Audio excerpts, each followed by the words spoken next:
има дипломати, има представители на богати държави, които ограбват България и я колонизират. Искам да им кажа на тях, че в България има 583 хиляди пенсионери, които живеят с минимална пенсия от 145 лева. Дами и господа, представители, превъзходителства.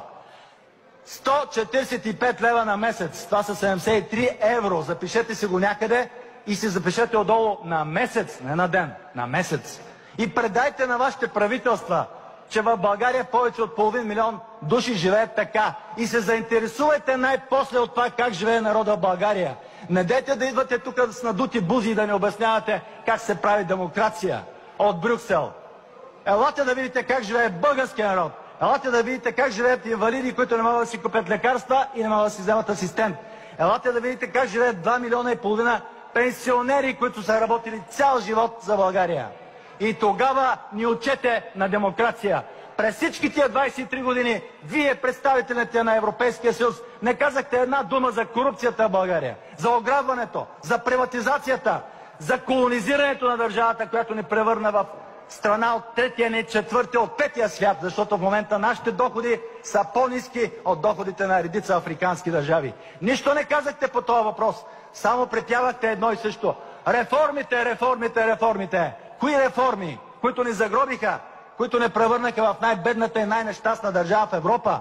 Тези реформи, ние от Атака, българските националисти, казваме не на тези реформи. Ние искаме приватизацията да се разгледа от начало до край.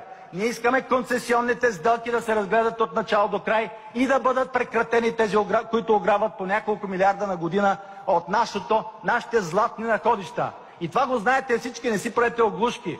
Десетки пъти го казвах от тази трибуна. Десетки пъти казвах: Борисов, прекратете тая концесия. Мълчание. Защо? Защо? Защо допуснахте да ни ограбват?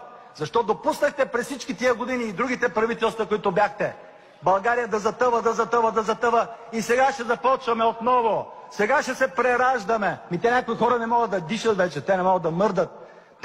Те не вярват в нищо, ни в Господа, ни в дявола.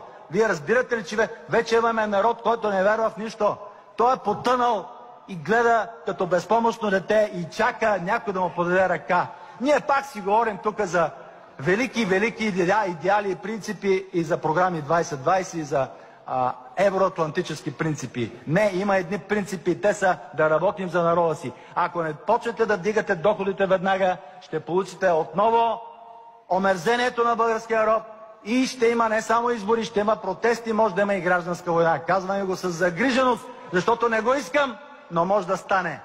Ако не се хванем в ръце, Атака ще подкрепи всяко усилие българския народ да живее по-добре. Казвам го ясно и категорично. Това не е съглашение с никого. Атака ще бъде против всяко действие, което е против интереса на българския народ.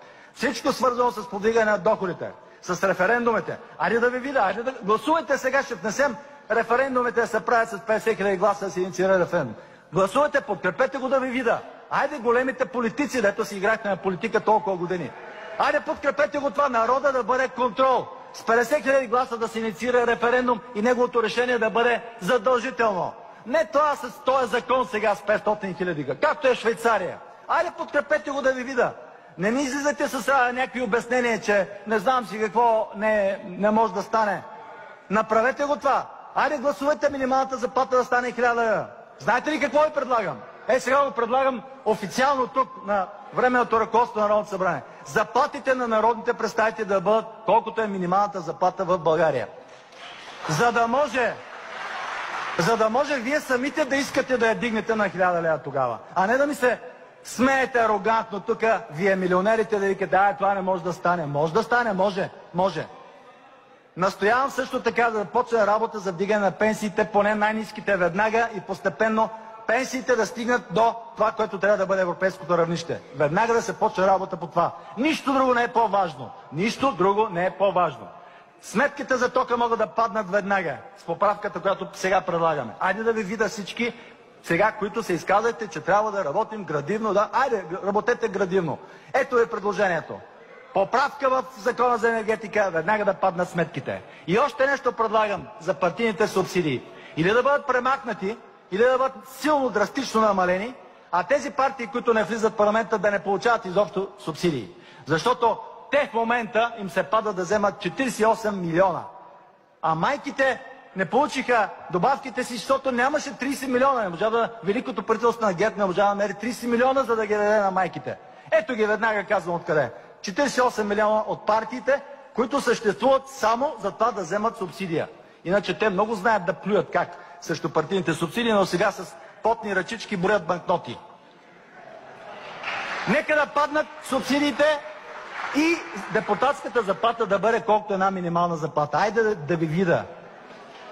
Айде да ви видя. Смейте се, викайте, свиркайте. Що, не искате ли? Айде, добре, айде.